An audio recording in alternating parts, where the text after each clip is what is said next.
Bom dia, senhoras e senhores, sejam bem-vindos. Hoje teremos aula sobre o tema que questiona quando o devedor perde a posse do seu imóvel diante de uma situação de alienação fiduciária. Esse questionamento diz respeito à aplicação, então, da lei da alienação fiduciária e não só ele, mas diversos outros questionamentos relacionados à alienação fiduciária a gente vai poder discorrer no encontro de hoje.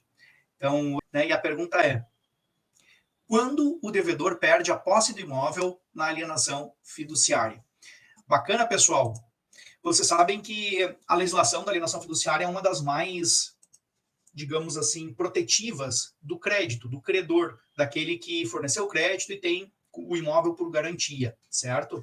Eu tenho falado bastante sobre isso com vocês. E realmente ela é feita para ser muito eficiente, tanto que ela dispensa o Poder Judiciário na maior parte da sua aplicação. Né? E é isso que a torna eficiente, a dispensa do uso do Poder Judiciário, uma vez que o processo judicial ele é naturalmente um procedimento mais complexo, mais cheio de nuances, né?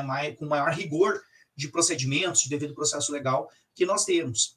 Então, apenas pelo fato de dispensar o uso do Poder Judiciário já a torna muito, muito eficiente em favor do credor fiduciário. Então, vamos lá. Relembrando aqui rapidamente, fazendo uma brevíssima recuperação, né, do que nós queremos dizer quando a gente fala em alienação fiduciária. Na verdade, é bastante simples. Quando a gente tem quando uma pessoa toma um crédito, né, quando ela pega dinheiro emprestado, digamos assim, ou seja, ela se compromete em pagar parcelas ou prestações a longo prazo, né, ela pode oferecer um bem em garantia para aquele que lhe emprestou o valor. Quando eu digo pode, é porque existem inúmeros tipos de relação, né, de mútuo, de empréstimo. Então, existem as relações, por exemplo, privadas, entre pessoas comuns. Não é comum que se exija uma garantia quando um parente, um familiar, pede um recurso emprestado. Agora, quando isso é feito de forma profissional, principalmente utilizando as instituições financeiras, né, as instituições que oferecem crédito, bom, aí já fica bastante diferente. Existem alguns tipos de empréstimos mais comuns, aqueles de banco, créditos rápidos, que têm juros altíssimos, que não exigem garantia, né? Por exemplo, um cheque especial ou, às vezes, um empréstimo direto ao consumidor. Esse tipo de crédito não costuma ter garantia, mas tem um preço muito elevado por isso, e ele só está ali à disposição porque ele leva em consideração um comportamento daquela pessoa, que é um comportamento, né, de uso daquela conta bancária, e aí o banco tem lá seus cálculos de risco, suas análises, né, suas avaliações, e ele faz aquele tipo de análise de curto prazo, curtíssimo prazo, entende que é mais lucrativo emprestar o dinheiro caro e correr um risco com aquela pessoa do que exigir daqui a pouco uma garantia que ela não vai possuir, certo? Feito, até aqui tudo bem. Mas quando a coisa fica um pouco mais profissional, como é o caso, então, no que nos interessa aqui desenvolver no encontro de hoje, que é a alienação fiduciária para fins de aquisição imobiliária, bom, aí a coisa muda de figura. Ninguém vai emprestar um recurso, né, para aquisição de um dos bens mais relevantes que uma pessoa pode adquirir, como é um bem imobiliário, um imóvel, né, sem exigir uma garantia. Só que, detalhe, a pessoa que está adquirindo um bem imóvel, na maioria das vezes, é o único bem imóvel que ela terá. Ela não tem outros bens imobiliários. Ah, mas tem muita gente que tem muito patrimônio imobiliário, Rafael. Evidentemente que sim, né? Existem muitas pessoas que têm muito patrimônio imobiliário, mas isso, todo mundo sabe, não é a regra geral, né? Não é aquilo que acontece na maioria das vezes. A maioria das vezes a pessoa está adquirindo a primeira vez um imóvel, e às vezes pode ser o seu imóvel da sua vida. E em outras vezes ela está simplesmente trocando um primeiro imóvel por um segundo imóvel um pouco mais confortável, porque ela teve uma ascensão social e está mudando, então, né, a sua configuração familiar aumentou, né, e ela precisa, então, alterar, né, o seu local. Isso é o comum, isso é o regular. Né? Nessa circunstância, meus amigos, é evidente que um credor profissional, como é uma instituição financeira, ela vai exigir uma garantia. Uma garantia. Né? E lembre-se que garantias são coisas que a gente enxerga na maioria das relações, né, que existem assim de longo prazo. Um exemplo clássico seria a pessoa que vive de aluguel. Então, a pessoa que vai alugar um imóvel, lhe é exigido uma garantia. Tá? Não é comum que as pessoas que alugam imóvel, por exemplo, paguem antes a sua locação. Ah, vou alugar por um ano um imóvel, tá aqui o valor de um ano de aluguel. Não é assim que funciona, as pessoas pagam um aluguel mensal. Né? Então, a pessoa exige uma garantia. O mais comum de todas elas seria uma antecipação de 3 meses, né? Que seria, então, uma garantia em moeda, a pessoa paga 3 meses adiantado e fica pagando o aluguel mensal. Exige que a pessoa tenha algum recurso. Ou ela tem um incremento na sua mensalidade com um seguro, uma fiança. Né? Ou ela indica fiadores, pessoas que têm imóvel, por exemplo, né, e vão dar garantia pessoal, né, porque possuem patrimônio imobiliário. Então veja que a garantia faz parte do nosso cotidiano. No caso da alienação fiduciária, eu diria que é a espécie de garantia mais profissional e mais eficiente que existe. E essa garantia profissional, essa garantia eficiente, ela se deve à lei da alienação fiduciária, que sofreu muitas, digamos assim, muitos aprimoramentos com o passar dos anos. Veja assim, na década de 90, para nós era comum que se vendesse imóveis usando a hipoteca. Hoje a gente quase já não vê, né, o uso de hipoteca. O uso de caso de hipoteca é um caso mais antigo. Agora que a gente vê a alienação fiduciária. Pois bem, dito isto, né, de forma muito simplificada, o que é alienação fiduciária? A alienação fiduciária é a entrega do domínio. O que é o domínio? O domínio é a propriedade. Então é quando a pessoa que está adquirindo um imóvel, ela entrega a propriedade do imóvel para o seu credor. Olha que interessante isso, né? A gente não via isso antes da alienação fiduciária de uma maneira, né, comum. A gente via a entrega de uma garantia imobiliária, uma garantia real. Isso sempre existiu. Agora, a entrega do domínio, a entrega da propriedade propriamente dita para o credor até que você pague toda a sua dívida.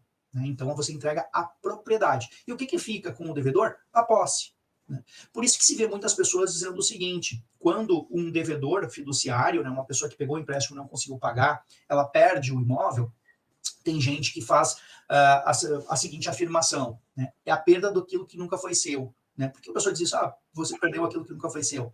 Porque, em realidade, a pessoa adquiriu um patrimônio com um recurso que ainda não tinha ganho, né, e se comprometeu a pagar aquele recurso mensalmente. Então, por isso que se diz, ela perdeu algo que nunca foi seu. Né? Então, ela não tinha ainda completamente adquirido aquele patrimônio. Ela tinha se comprometido a pagar o crédito que adquiriu aquele patrimônio num longo prazo. Esses prazos, eles variam, tá, pessoal? Tem prazos que são curtos, de 5, 10 anos, e prazos longos, 15, 20, 30 anos, 35 anos. Né? Então, isso vai variar muito de acordo com o planejamento de cada pessoa, né? O passo que ela deu na sua vida. Então, feito esses registros, eu faço esses registros, apenas para a gente não ficar com aquela ideia que, às vezes, quem está iniciando na nossa área fica muito abalado quando enxerga que uma pessoa está perdendo a sua casa, perdendo a sua moradia. Né? E um profissional que não é da área, não compreende muito bem essas relações, ele, às vezes, fica chocado com isso e se sente até sobrecarregado. Psicologicamente, emocionalmente, ele, diria melhor, emocionalmente ele se sente sobrecarregado, porque ele pensa assim: puxa vida, eu estou num caso, eu estou responsável e é possível que a pessoa perca a sua moradia. Né? Então, olha só, né, que situação que se apresenta grave. Eu digo isso porque eu já escutei de muitos profissionais, colegas advogados, né, que existe um peso emocional quando a pessoa é bastante conscienciosa, né, muitos colegas são, e ela recebe um caso em que a pessoa está prestes a perder a sua moradia. E aí ele se sente muito comprometido com aquele caso. E sempre o bom advogado, está muito comprometido, né, com o seu caso. Mas, de fato, existe digamos assim, essa mitigação, essa percepção maior, né, enxergar não dentro do olho do furacão, mas assim, um pouco à distância, né, da tempestade. Existe essa percepção que também é correta, né, de que quando se faz uma operação de crédito, de fato, embora as pessoas no seu dia a dia comum digam essa é a minha casa, e de fato é o seu lar, eu diria melhor, né, é o seu lar, de fato é o seu lar, mas ela ainda não é a sua propriedade consolidada. Por quê? Porque ela não adquiriu com recursos próprios, ela adquiriu com recursos de terceiros. Então, como é que se dá a alienação fiduciária? Você entrega a propriedade no registro de imóveis, vai um registro de alienação fiduciária, que significa que a propriedade está com o seu credor e a posse está com o devedor.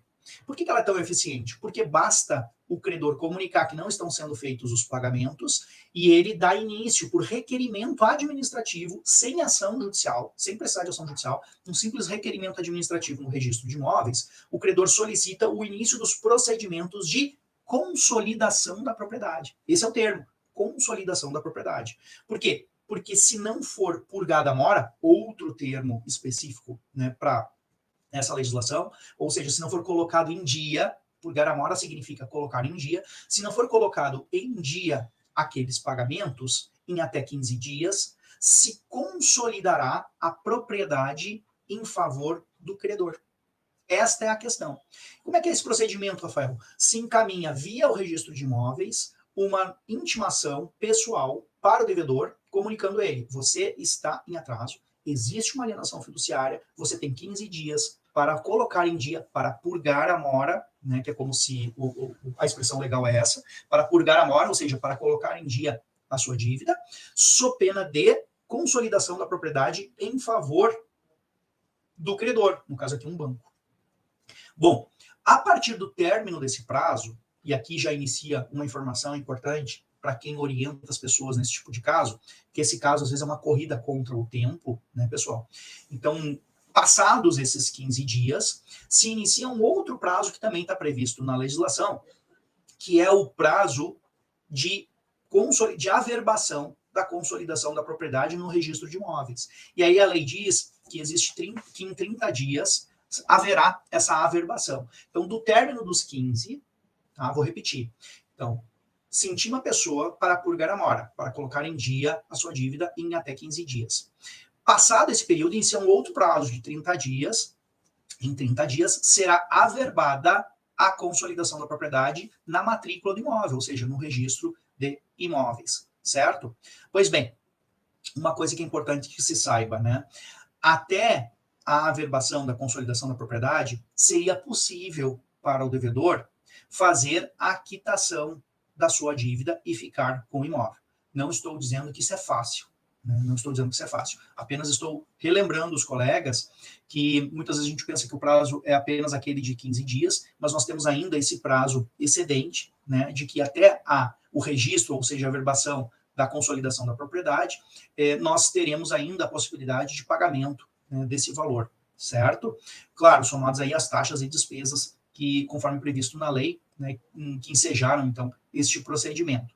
Pois bem, feita, então, essa consolidação da propriedade, está, como diz o próprio termo, consolidada a circunstância, e a partir daí, nós não temos mais a propriedade, né, da pessoa aquela que tem o celular, né? O celular agora, ele está sob o risco, realmente, né, de deixar de morar ali. E aí vem a pergunta do nosso encontro de hoje. Quando o devedor perde a posse? Quando o devedor perde a posse deste bem, né? Então, essa pergunta, meus amigos, é porque este procedimento todo desenhado, ele não identifica com precisão a perda da posse. A perda da posse não está identificada ali com muita precisão. Então, o que a gente vai trazer para vocês é como é que se faz isso na prática, né? Como é que se dá essa situação da perda da posse na prática.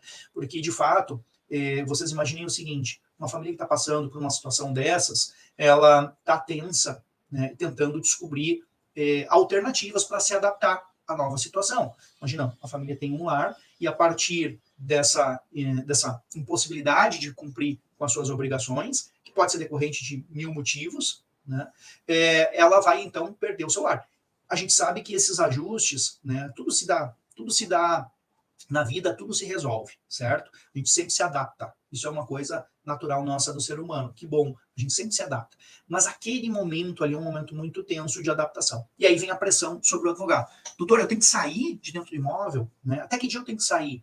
Não existe uma resposta fixa sobre a data da saída, ou seja, da posse. O que existe, pessoal, são entendimentos sobre como é que o credor, ou quando o credor tem a prerrogativa, quando o credor tem a prerrogativa de exigir a posse do imóvel, de retirar aquela pessoa do imóvel. Aí existem algumas discussões a respeito disso, né? Mas, em princípio, amigos, o que se dá na prática tá? O que se dá na prática mesmo é que, via de regra, se opera o primeiro leilão, que é pelo valor, ou aquele valor de avaliação atualizado, a base de cálculo é o valor que as partes definiram lá na alienação fiduciária, mas que pode ser atualizado para o mercado atual, né, principalmente a partir da avaliação do próprio ITBI, ali ele fica com uma boa referência, e ali vai então a venda do imóvel, né, no primeiro leilão por aquele valor, e no segundo leilão, tá? E no segundo leilão, ele poderia ser vendido pelo valor das dívidas, certo? Então já cai bastante. Normalmente se opera ali no segundo leilão. Quando o imóvel ele não é vendido, ele passa a ficar com o credor fiduciário e ele dá por extintas as obrigações do devedor e o credor fiduciário vai ter que se virar ali e vender daí diretamente para um particular, correto? O que os credores fiduciários têm feito na prática? Quando eles vendem o imóvel sem se preocupar muito com a ocupação. Tá? Eles não se preocupam muito com a ocupação. Quem é que vai se preocupar, via de regra, com a ocupação?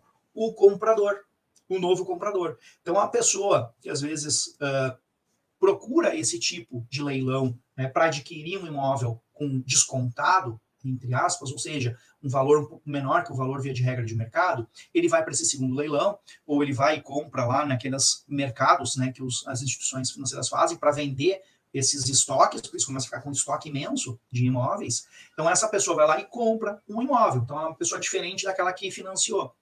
Ela é a pessoa, digamos assim, que juntou, que poupou e está com um dinheirinho na mão pronto para fazer a sua aquisição. Alguns fazem isso para ter vantagem econômica, fazem até comercialmente, né, para comprar e vender, mas muitos fazem, né, porque é a maneira que eles encontraram de comprar um imóvel. Né, o seu imóvel é o jeito que eles bolaram para comprar o seu imóvel. Aquela pessoa que adquiriu o imóvel tem interesse em estar com as chaves na mão. O que são as chaves? A posse. Então, ali naquele momento em que ela adquire da instituição credora, o imóvel passa a ser seu, ela vai e adota uma medida, que é a ação possessória. Que é a ação possessória. É uma ação possessória, é uma ação que pede a posse. E ela vai e apresenta por um juiz o pedido de posse neste imóvel. Ou seja, ela diz assim, juiz, eu preciso que você me imita na posse. Por quê? Esse imóvel era objeto de alienação fiduciária, eu adquiri, está aqui a matrícula, está no meu nome, eu tenho direito à posse. Um juiz dá uma ordem liminar, né, de emissão na posse, porque ele sabe que é assim que funciona, então, na legislação da alienação imobiliária.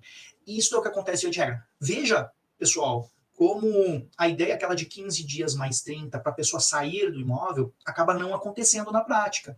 Então não se perde a posse do imóvel, é quase que impossível perder a posse do imóvel, né, dentro deste período, certo? Quase que impossível isso acontecer.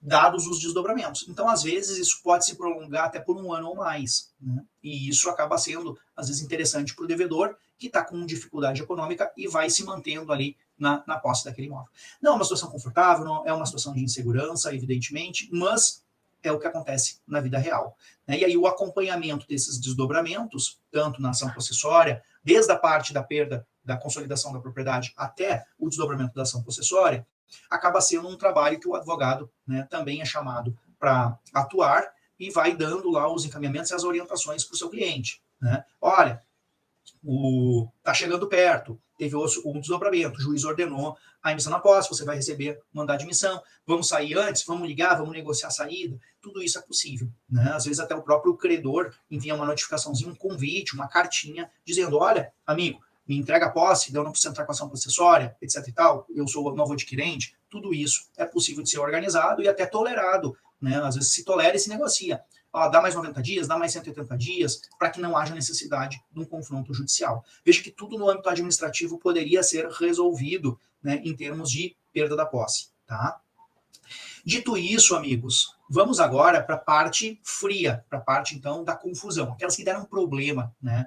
E aí foi para o judiciário e o judiciário teve que se posicionar, tá, e aí quando é que perde a posse? Né? Então, trago para vocês aqui um primeiro recurso especial que eu quero compartilhar, né? Que ele trata da seguinte maneira, a perda da posse. Deixa eu localizar aqui rapidamente. Vamos lá. Recurso especial 1.155.716 do Distrito Federal, da relatoria da ministra Nancy Andrighi. Ele diz assim, em sintéticos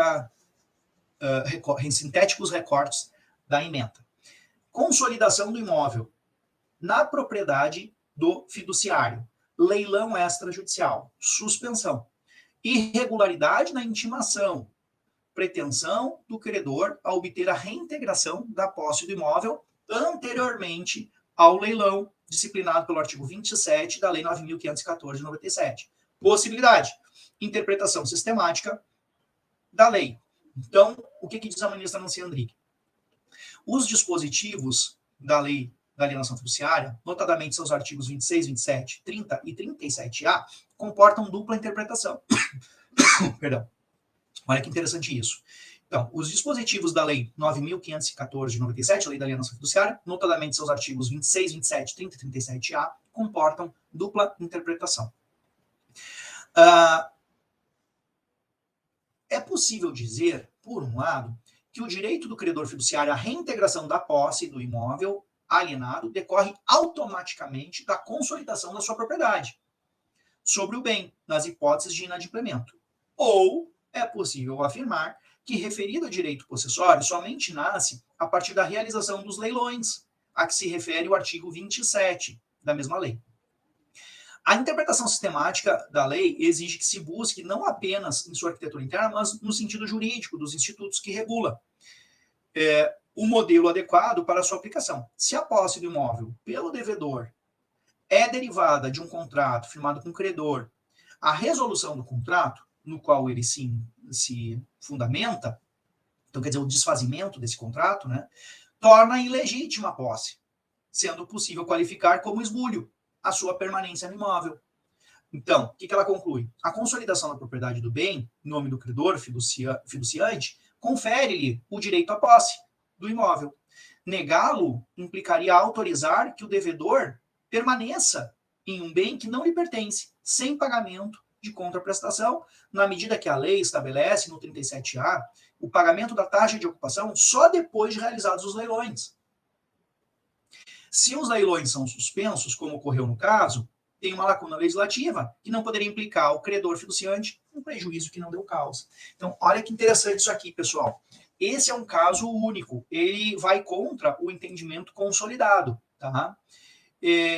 Porque na hipótese em que há os leilões, nós só teríamos, na verdade, segundo a lei, né, nós só teríamos a concessão da posse contra o devedor, né, a partir da realização dos leilões. É isso que prevê a lei.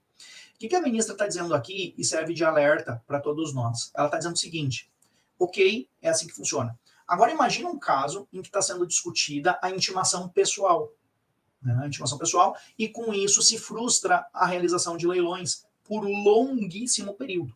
O que acontece? O artigo 37A, ele prevê que se o devedor ficar na posse injustamente, permanecer na posse do imóvel injustamente, ele vai ter que pagar uma taxa de ocupação, que é o direito de fruição do imóvel, que é o equivalente a um aluguel. A lei prevê aqui 1% ao mês. Tá? Só que a lei diz o seguinte: isso é a partir do leilão. Por quê? Porque o leilão, em tese, é o momento em que vem uma outra pessoa e adquire o direito de estar naquele imóvel. A partir dali, se a pessoa permanecer no imóvel, ela vai ter que pagar, né, uma taxa de ocupação de 1%. O que a ministra está criticando? Ela está dizendo assim, ó, nesse período entre a consolidação da propriedade e a realização do leilão, imaginemos que tenha se ficado discutindo a intimação pessoal e os leilões foram frustrados.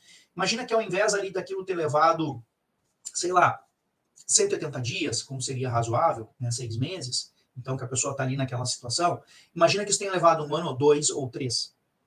Imagina que a discussão tenha levado isso há tanto tempo. Vejam que hoje em dia, olha como são caros os aluguéis. Né? Os aluguéis são caros. Então isso significa que alguém teria adquirido o imóvel e não teria podido usar o imóvel, e uma outra pessoa, que é o devedor, teria ficado vivendo de graça, entre aspas, né, neste imóvel durante 3 anos. Essa é a crítica que a ministra está fazendo. Esta é a crítica que a ministra está fazendo, certo? Então, eu queria trazer para vocês esse recurso especial para responder essa pergunta com 2 perspectivas. Uma é a perspectiva deste, entre aspas, abuso, né? Entre aspas, abuso no sentido de permanecer muito tempo vivendo sem uma contraprestação, sem um pagamento correspondente no imóvel que não mais lhe pertence. Seria um aspecto.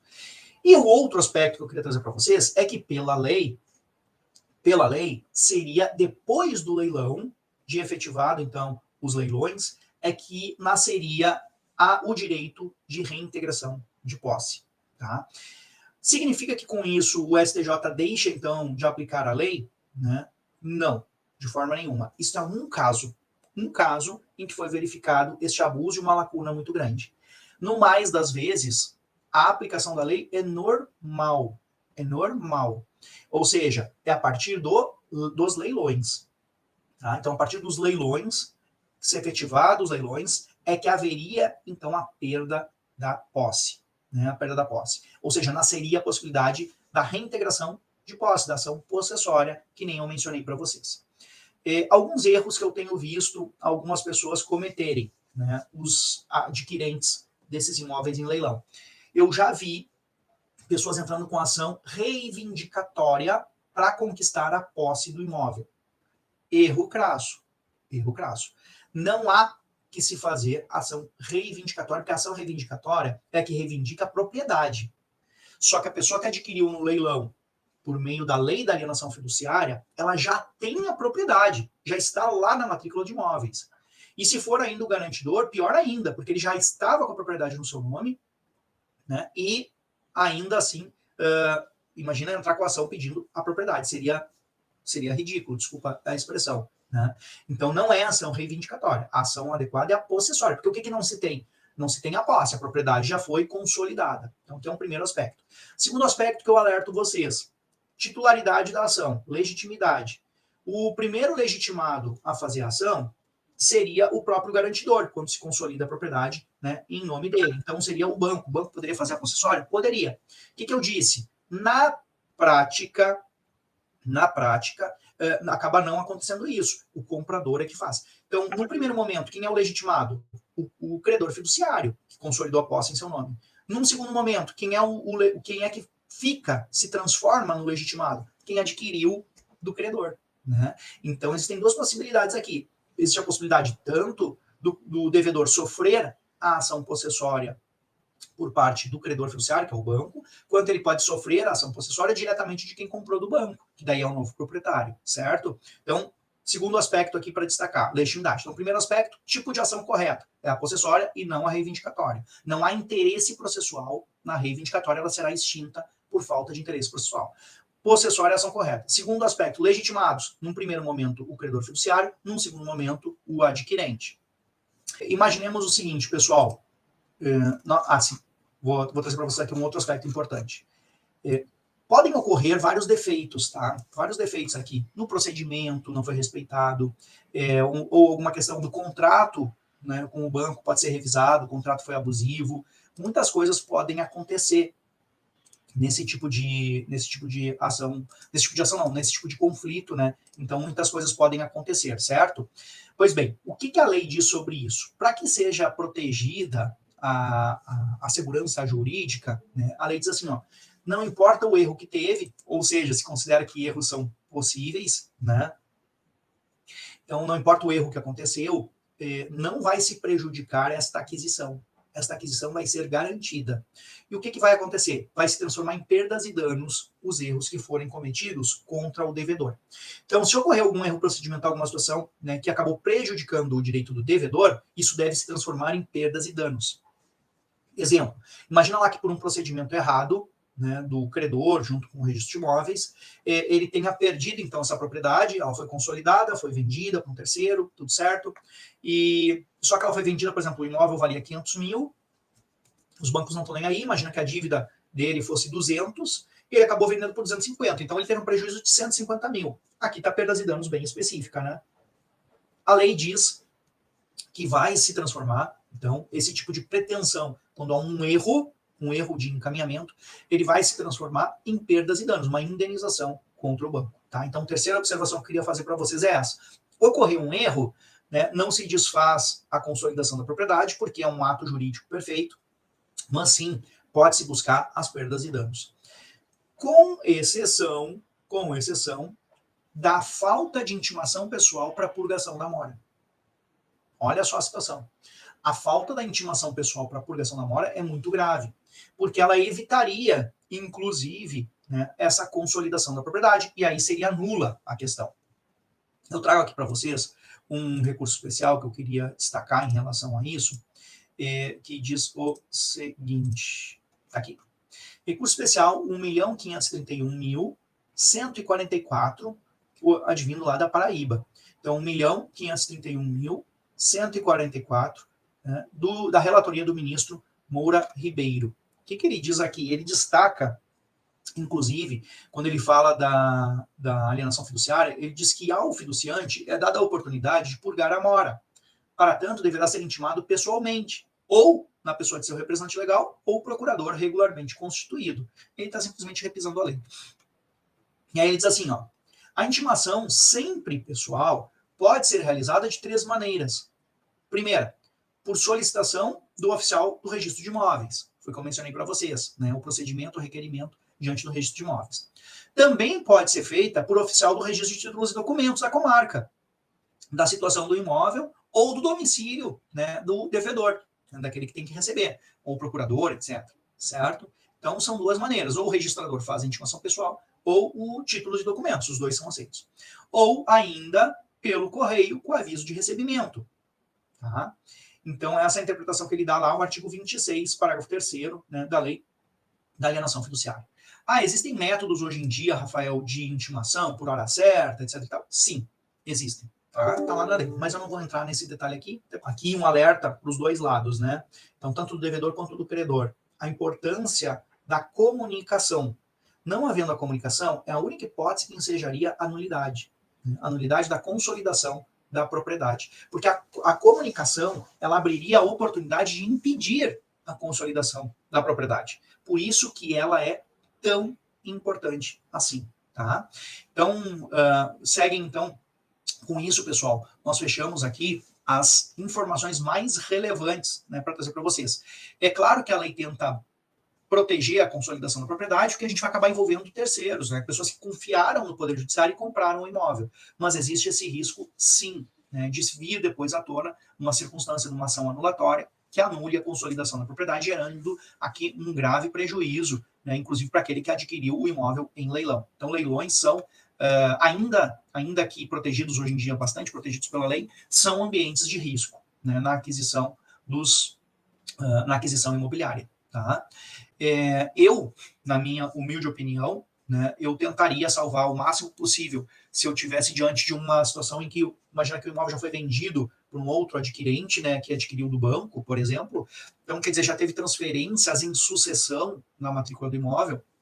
A minha tendência seria tentar manter e estabelecer uma perdas e danos pesada contra o banco, né? Até para não tornar o ambiente tão inseguro. Tá? Então eu compensaria aqui tentaria compensar com uma gorda indenização, ou seja, proporcional ao prejuízo, né, que foi realizado por esse procedimento, né, com uma indenização poupuda aqui que pudesse compensar essa perda da propriedade. Tá?